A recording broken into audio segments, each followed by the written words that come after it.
새벽의 공기는 차가웠다. 유진혁은 눈을 떴다.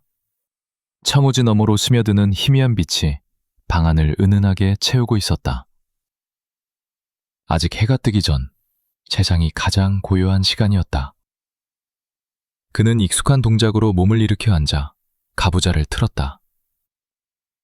호흡을 가다듬자 내공이 단전에서 솟아올라 온몸을 따뜻하게 감쌌다. 천도신법 제3식. 그의 사부 천도문주 정무진이 직접 전수한 정파 최고의 신법이었다. 맑고 깨끗한 기운이 경맥을 따라 흐르며 몸속의 잡념을 씻어내는 듯했다. 유진혁은 이 순간을 좋아했다. 아무 생각도 하지 않아도 되는, 오로지 호흡과 내공에만 집중할 수 있는 이 짧은 평화. 하지만 오늘은 그마저도 쉽지 않았다. 무림맹 회의라. 어젯밤 전해진 소식이 머릿속을 맴돌았다. 천도문이 주도하는 무림맹 대회의, 중소문파 대표들이 모이고 천하의 무림인들이 모여 앞으로의 방향을 논의하는 자리. 겉으로는 무림의 평화를 위한 회의지만 실상은 세력 다툼의 장이라는 걸 유진혁도 알고 있었다. 그는 천천히 눈을 떴다. 창밖으로 희끄무레한 새벽 하늘이 보였다. 곧 동이 틀 것이다. 유진혁은 검을 들고 마당으로 나섰다. 천도문의 내문 수련장. 넓은 마당 한가운데 서면 사방을 둘러싼 고즈넉한 누각들이 한눈에 들어왔다. 기와지붕 위로 아직 어스름한 하늘이 펼쳐져 있었고 멀리서 새소리가 들려왔다. 아침 이슬이 잔디 위에 맺혀 반짝였다. 그는 검을 들어 올렸다. 천도검법 제1초식, 여명. 검끝이 공기를 가르며 낮게 울렸다. 느리지만 정확한 동작. 천도검법은 화려하지 않았다. 빠르지도 강하지도 않았다. 하지만 틈이 없었다. 정직하고 바르고 흔들림이 없었다. 마치 천도문이 내세우는 정의처럼. 여명에서 서광으로 검이 원을 그리며 위로 치솟았다. 유진혁의 몸이 자연스럽게 따라 움직였다. 수천 번도 넘게 반복한 동작이었다. 어린 시절부터 지금까지 하루도 거르지 않고 새벽마다 검을 들었다. 천도문의 차기 문주로서 완벽해야 했다. 서광에서 정오로 검이 수평으로 그어졌다. 공기가 갈라지며 날카로운 소리를 냈다. 땀이 이마에 맺혔지만 유진혁은 멈추지 않았다. 호흡을 가다듬고 다음 초식으로 이어갔다. 정오에서 황혼으로 검이 아래로 내려갔다. 그 순간 검끝에서 희미한 검기가 뿜어져 나와 땅바닥에 얕은 자국을 남겼다. 천도검법의 정수.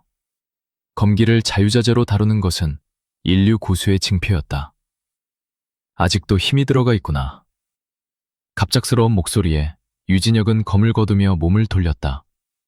사부 정무진이 누각 그늘 아래 서 있었다.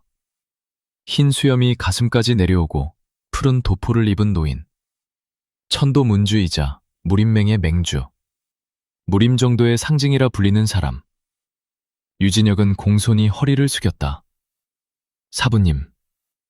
정무진은 천천히 다가왔다. 그의 걸음은 느렸지만 한 걸음 한 걸음이 땅을 밟을 때마다 보이지 않는 위압이 느껴졌다. 절정 고수의 기운이었다. 황혼식을 펼칠 때 네 어깨가 굳어 있었다. 사부는 유진혁의 검을 가볍게 손가락으로 쳤다. 맑은 새소리가 울렸다. 검은 몸의 연장이 아니라 마음의 연장이다. 네 마음이 흔들리면 검도 흔들린다. 유진혁은 잠시 말이 없었다. 사부는 언제나 이랬다. 단 한 번의 동작만 봐도 제자의 마음 상태를 꿰뚫어 보았다. 죄송합니다, 사부님. 무엇이 너를 흔들고 있느냐? 정무진의 눈빛은 부드러웠지만 날카로웠다. 유진혁은 잠시 망설이다 입을 열었다. 오늘 무림맹 회의가 있다고 들었습니다. 그렇다. 혈야련이 또 도발을 하고 있다 들었습니다. 중소문파들도 동요하고 있다고. 정무진은 고개를 끄덕였다. 그의 표정은 여전히 잔잔했다. 무림은 언제나 흔들린다. 정의와 사도가 맞서고 명분과 실리가 부딪힌다. 그것이 무림의 숙명이다. 하지만 사부님, 만약 전쟁이 일어난다면 전쟁은 일어나지 않는다. 정무진의 목소리는 단호했다. 우리가 명분을 지키는 한 사도는 함부로 움직이지 못한다. 혈에르는 잔인하고 냉혹하지만 어리석지 않다. 그들도 알고 있다. 천도문이 무너지지 않는 한 무림의 중심은 흔들리지 않는다는 것을. 유진혁은 사부의 눈을 마주보았다. 흔들림 없는 눈빛. 수십 년간 무림을 이끌어온 절대 강자의 확신이 그 안에 담겨 있었다. 명분 없는 힘은 폭력이다. 정무진은 유진혁의 어깨에 손을 얹었다. 하지만 힘없는 명분은 공허하다. 진혁아, 너는 언젠가 천도문을 이어받을 것이다. 그때가 되면 알게 될 것이다. 정의를 지킨다는 것이 얼마나 무거운 짐인지. 유진혁은 고개를 숙였다. 명심하겠습니다, 샤브님. 정무진은 만족스러운 표정으로 고개를 끄덕이고는 천천히 돌아섰다.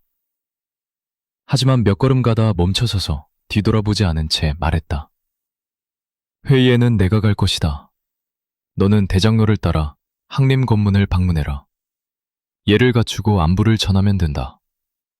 항림 건문을 말씀이십니까? 그렇다.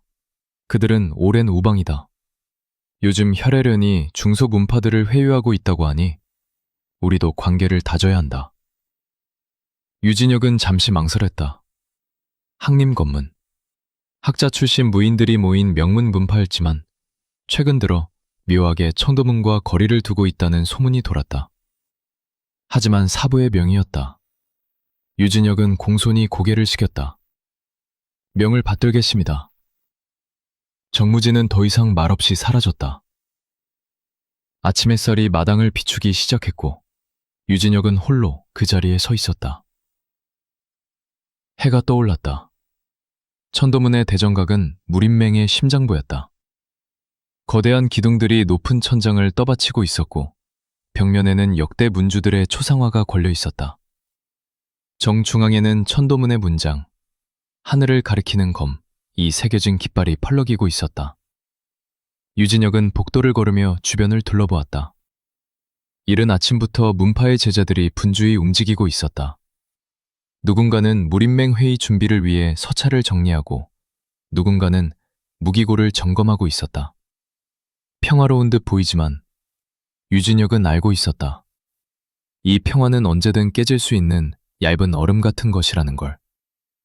혈애르는 끊임없이 천도문을 견제했고 천풍방은 중립을 표방하면서도 양쪽을 저울질했다. 중소문파들은 살아남기 위해 이리저리 줄을 갈아탔다. 그래도 우리는 명분을 지킨다. 유진혁은 자신에게 되뇌었다. 천도문은 정의를 위해 존재한다. 무림의 질서를 지키고 약한 자들을 보호하고 사도의 폭력을 막는다. 그것이 천도문의 사명이었다. 진혁도르님. 뒤에서 들려온 목소리에 유진혁은 고개를 돌렸다. 천도문의 대장로, 살무백이었다. 60을 훌쩍 넘긴 노인이지만 그의 눈빛은 여전히 예리했다. 회색 수염이 턱까지 내려왔고 손에는 항상 먼지 하나 없이 깨끗한 백옥부채를 들고 있었다. 대장로님, 유진혁은 공손히 예를 갖췄다. 설무백은 천도문의 실세 중 하나였다. 사부 정무진 다음으로 높은 지위를 가진 사람이자 천도문의 내부 행정을 총괄하는 인물이었다. 문주께서 항림건문 방문을 명하셨다 들었네. 그렇습니다. 설무백은 만족스럽게 고개를 끄덕였다.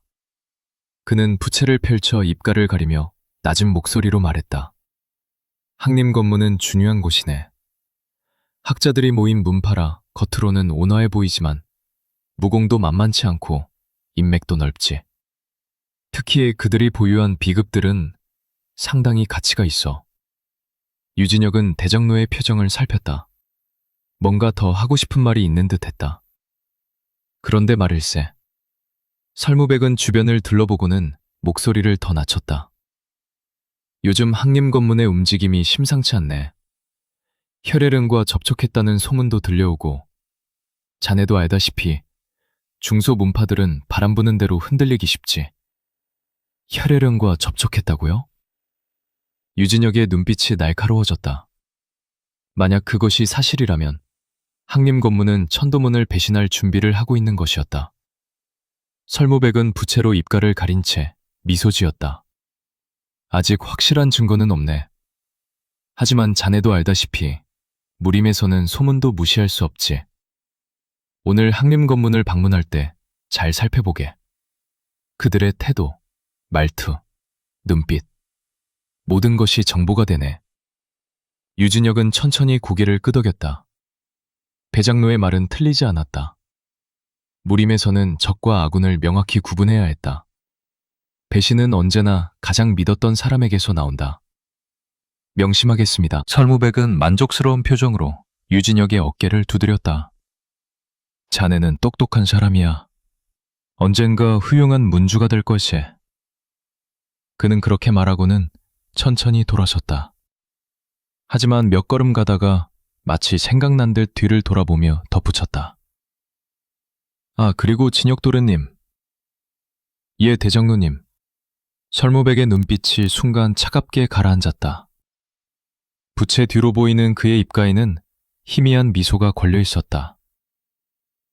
때로는 명분을 위해 더러운 손이 필요하다는 것도 잊히지 말게. 유진혁은 잠시 숨이 멎는 듯 했다. 무슨 말씀이신지? 자네는 아직 젊으니 이해하지 못할 수도 있지. 하지만 언젠가는 알게 될 것이. 정의를 지키기 위해서는 때로는 정의롭지 못한 방법도 필요하다는 것을. 설무백은 더 이상 말하지 않고 사라졌다. 복도에는 그의 발소리만 메아리처럼 울리다 사라졌다. 유진혁은 그 자리에 서서 멍하니 대정로가 사라진 방향을 바라보았다. 더러운 손. 그 말이 머릿속에서 맴돌았다. 사부는 말했다. 명분 없는 힘은 폭력이라고. 정의를 지켜야 한다고. 천도문은 무림의 빛이 되어야 한다고. 하지만 대정로는 말했다. 때로는 정의를 위해 정의롭지 못한 방법이 필요하다고. 도대체 무엇이 옳은 것인가?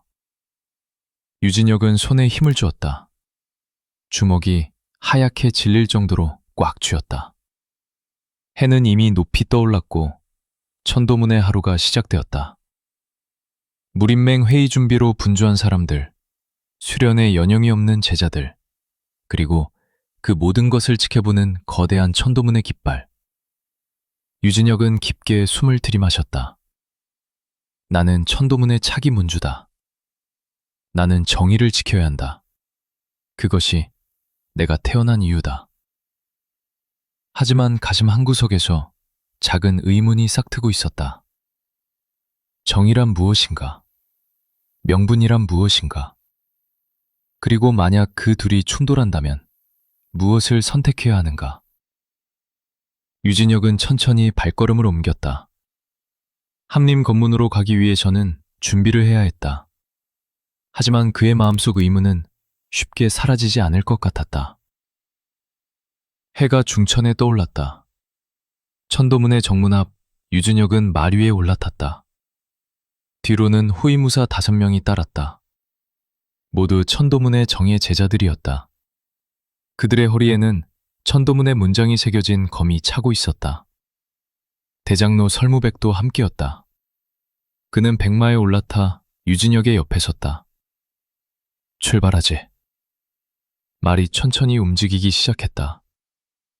천도문의 거대한 문이 열리고 일행은 산길을 따라 내려가기 시작했다. 유진혁은 뒤를 돌아보았다. 천도문의 정각들이 아득히 멀어지고 있었다. 아침부터 지금까지 많은 일이 있었다. 사부의 가르침, 대장로의 의미심장한 말, 그리고 가슴속에 남은 의문. 항림 건문. 유진혁은 고개를 돌려 앞을 바라보았다. 산 너머로 보이는 하늘은 맑고 푸르렀다. 마치 아무 일도 일어나지 않을 것처럼. 하지만 유진혁은 알고 있었다. 무림의 평화는 언제나 폭풍전야와 같다는 것을. 그리고 자신은 지금 그 폭풍의 중심으로 걸어가고 있다는 것을. 말발굽 소리가 산길을 울렸다. 천도문의 아침은 그렇게 지나갔다.